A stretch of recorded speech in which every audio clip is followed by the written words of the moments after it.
Bismillahirrahmanirrahim. Assalamualaikum warahmatullahi wabarakatuh. Perkenalkan, nama saya Erika Masruratul Hidayah dari Perbankan Syariah Fakultas Ekonomi dan Bisnis Islam IAIN Ponorogo. Di sini saya akan mereview sedikit mengenai mata kuliah penelitian kualitatif dengan judul Data dan Sumber Data dalam Penelitian Kualitatif.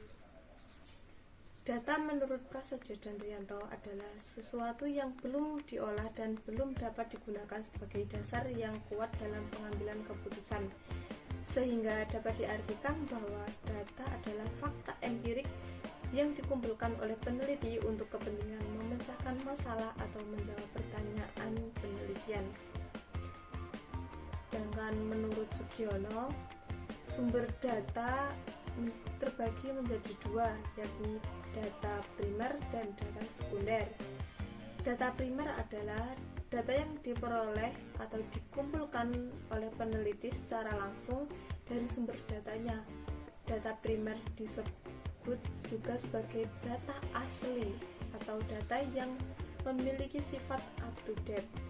Data primer merupakan sumber data yang diperoleh langsung dari sumber aslinya atau tidak melalui media perantara. Sedangkan data sekunder merupakan sumber data penelitian yang diperoleh dari peneliti secara tidak langsung melalui media perantara. Data sekunder umumnya berupa bukti, catatan atau laporan historis yang telah tersusun dalam arsip yang dipublikasikan maupun tidak dipublikasikan. Metode-metode untuk pengumpulan data primer maupun sekunder terbagi menjadi beberapa. Yang pertama, data primer. Metode yang digunakan pada penelitian pengumpulan data primer ada tiga. Yang pertama, metode interview atau wawancara, yakni usaha pengumpulan informasi dengan mengajukan pertanyaan secara lisan dan dijawab secara lisan pula. Yang kedua, metode observasi. Metode observasi adalah pengamatan dan pencatatan secara sistematik terhadap unsur-unsur yang tampak dalam suatu gejala atau gejala-gejala dalam objek penelitian. Yang ketiga, yakni metode kuesioner. Angket atau kuesioner merupakan suatu teknik pengumpulan data secara tidak langsung. Instrumen atau alat pengumpulan datanya disebut dengan angket, berisi sejumlah pertanyaan-pertanyaan yang harus dijawab dan direspon oleh seorang responden.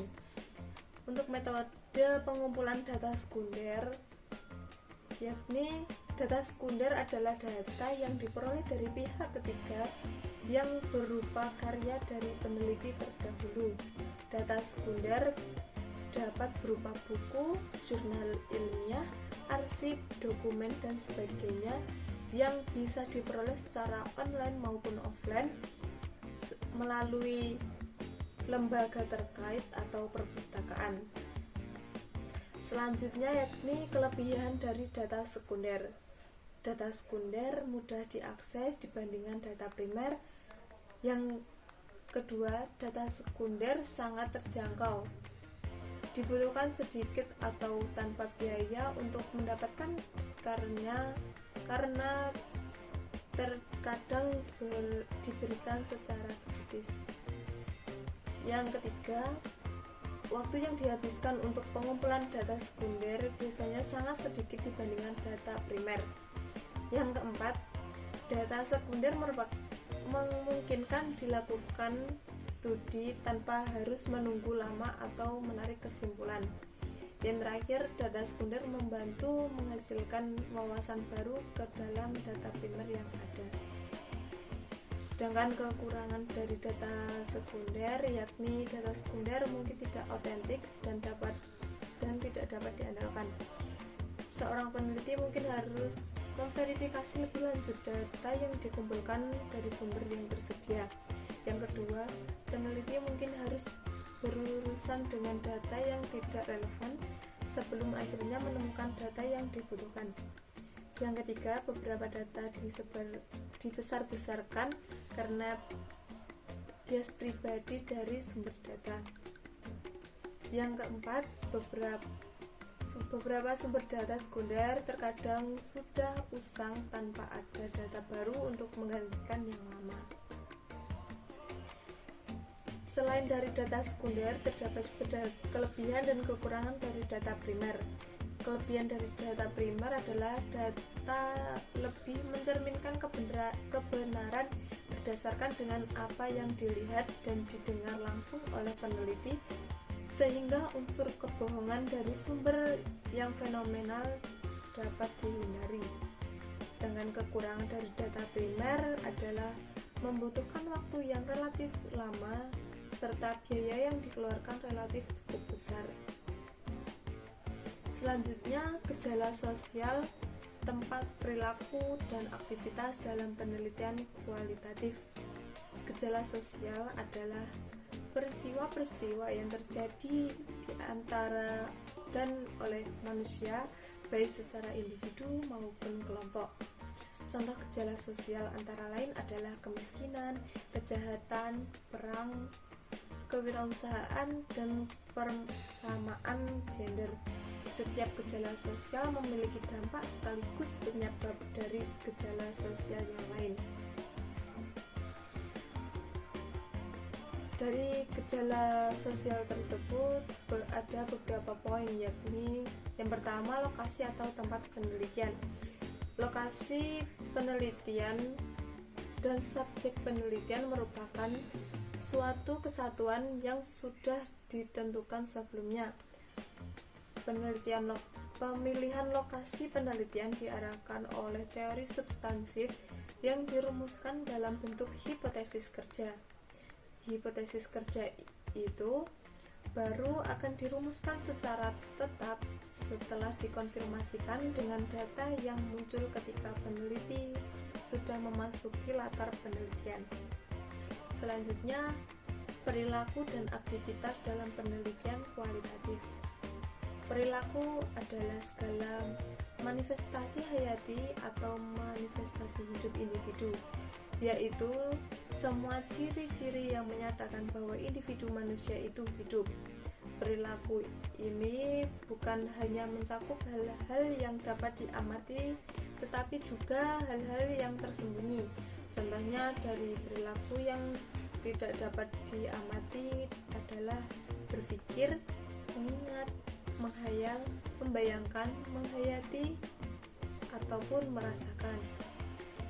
Sedangkan yang dapat diamati adalah berjalan, lari, menulis, tertawa, menangis, dan lain-lain.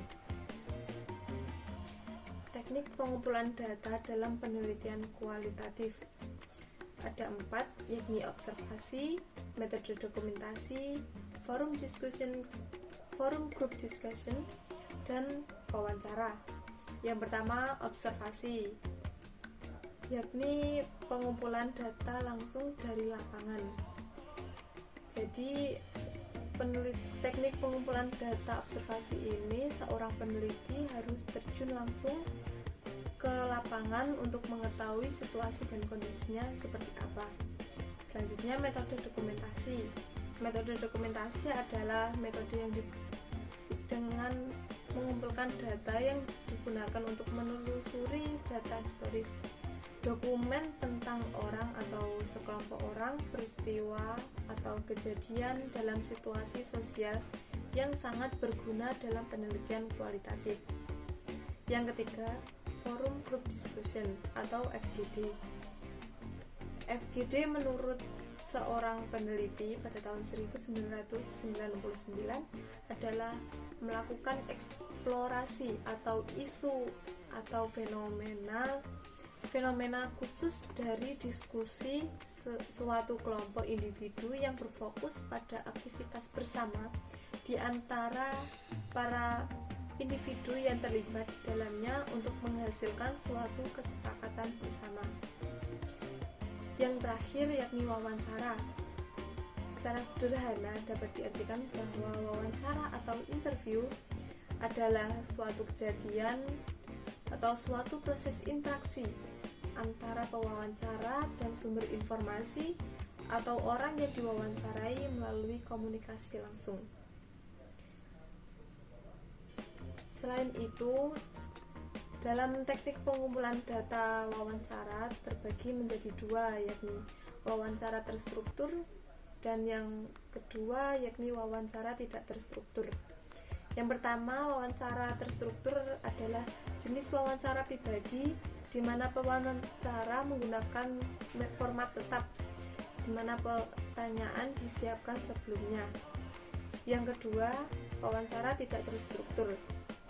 Wawancara tidak terstruktur ini dilakukan oleh seorang wawancara, seorang peneliti yang melontarkan pertanyaan secara langsung kepada seorang objek atau orang yang akan diteliti. Jadi pada wawancara tidak terstruktur ini, pertanyaan-pertanyaan yang muncul bersifat spontan, tidak terencana ataupun tidak tertulis. Yang selanjutnya, validitas dan reliabilitas penelitian kualitatif. Validitas menurut Azwar adalah sejauh mana ketetapan dan kecermatan suatu instrumen pengukur atau tes dalam melakukan fungsi ukurnya. Suatu tes dikatakan memiliki validitas yang tinggi apabila alat tersebut menjalankan fungsi ukur secara tepat dan memberikan hasil ukur yang sesuai dengan maksud dilakukannya pengukuran tersebut. Validitas terbagi menjadi dua, yakni validitas internal dan eksternal. Yang pertama, validitas internal berkenaan dengan derajat akurasi desain penelitian dengan hasil yang dicapai.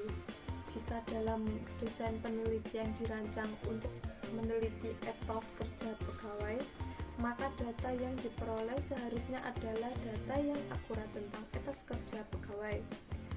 Penelitian menjadi tidak valid apabila yang ditemukan adalah motivasi kerja pegawai. Yang kedua yakni validitas eksternal, berkenaan dengan derajat akurasi dalam apakah hasil penelitian dapat digeneralisasikan atau ditetapkan pada populasi di mana sampel tersebut diambil. Bila sampel peneliti representatif, instrumen penelitian valid dan reliable. Cara mengukur pengumpulannya dan analisis data benar, maka penelitian akan memiliki validitas eksternal yang tinggi. Selanjutnya, reliabilitas. Reliabilitas berasal dari kata reliability yang berarti sejauh mana hasil suatu pengukuran dapat dipercaya. Suatu hasil pengukuran dapat dipercaya apabila dalam beberapa kali pelaksanaan pengukuran terhadap kelompok subjek yang sama, selama aspek yang diukur dalam diri subjek memang belum berubah. Tujuan dari uji reliabilitas adalah untuk menunjukkan konsistensi skor yang diberikan scorer dalam satu dengan skor yang lain. Faktor yang mempengaruhi reliabilitas: yang pertama jumlah butir skor, yang kedua homogenitas soal tes, yang ketiga waktu yang diperlukan untuk menyelesaikan tes, yang keempat keseragaman kondisi saat tes diberikan, yang kelima heterogenitas kelompok, yang terakhir yakni variabilitas skor. Selanjutnya, uji keabsahan data terbagi menjadi 4. Yang pertama, uji kredibilitas. Uji kredibilitas data dalam penelitian kualitatif merupakan kepercayaan terhadap data hasil penelitian kualitatif, antara lain dilakukan dengan perpanjangan pengamatan, peningkatan ketekunan dalam penelitian, triangulasi, diskusi dengan teman, analisis khusus negatif, dan member check. Selanjutnya, Yang kedua yakni uji transferability. Dalam penelitian kualitatif, transferability merupakan validitas eksternal. Validitas eksternal menunjukkan derajat ketepatan atau dapat diterapkan hasil penelitian ke populasi pada setiap sampel tersebut diambil. Yang ketiga yakni pengujian dependability. Dependability dalam penelitian kualitatif disebut juga dengan reliabilitas. Disebut penelitian yang reliabel yaitu ketika orang lain dapat mengulangi atau mereplikasi proses penelitian tersebut. Di dalam penelitian kualitatif, uji dependability dilakukan dengan melakukan audit terhadap keseluruhan proses penelitian. Selanjutnya, pengujian atau uji confirmability. Penelitian kualitatif adalah penelitian yang bersifat subjektif. Maka agar menjadi penelitian yang objektif harus dilakukan uji objektivitas atau uji confirmability. Pengujian dapat dikatakan objektif ketika hasil penelitian disepakati oleh banyak orang. Uji confirmability berarti menguji hasil penelitian yang dikaitkan dengan proses yang dilakukan. Dalam pengujian kualitatif, uji confirmability hampir sama dengan uji dependability, sehingga proses pengerjaan bisa dilakukan secara bersamaan. Apabila hasil dari penelitian adalah fungsi dari proses penelitian yang dilakukan, maka penelitian tersebut telah memenuhi standar confirmability. Mungkin cukup singkat penjelasan dari saya. Apabila ada kekurangan, mohon dimaafkan. Sekian dari saya. Wallahu